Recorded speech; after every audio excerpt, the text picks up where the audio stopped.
it's always really important to know where and how like a nonprofit was born and what need it was from. We started as a singular support group at the Unitarian Universalist Fellowship that was run by a wife of someone who was trans, and then a trans woman who's in grad school. Her name's Ada Rhodes Short, who's a really cool person. She took it from being just a support group and adding a potluck and the clothing swap and really trying to help trans people and wanting to become a nonprofit.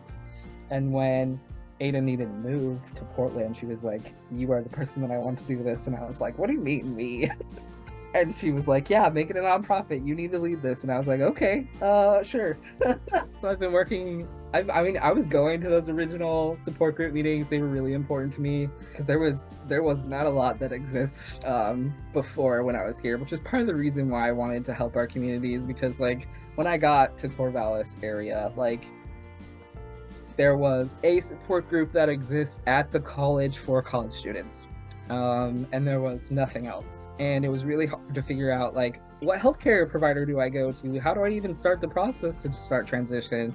And that's always been like an oral, like I guess an oral tradition in trans communities that like we talk about, you know, what provider go to or what provider definitely don't go to. Having like a formalized process of people that can help you has been really, really wonderful. And like I mean, if I come to Corvallis now, I mean, it's a major difference from what it was like back then. And that's really cool. And then we ran as a volunteer. I mean, we finally got a board.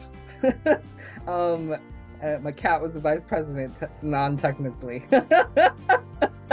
And and then we slowly worked to, I mean, we got a city grant, City of Corvallis grant, to be able to apply to be a nonprofit, which we would have not been able to do without that. And really, thanks to the City of Corvallis. I mean, we've grown so much since then, but I mean, we were running as a volunteer nonprofit all throughout COVID. We were trying really hard to provide services for folks when we also were really burnt out from COVID, to where it is now. It's just wild. I mean, this really just born out of a need, and now it exists, which is really awesome. So yeah, that's where we're from. That's why we exist.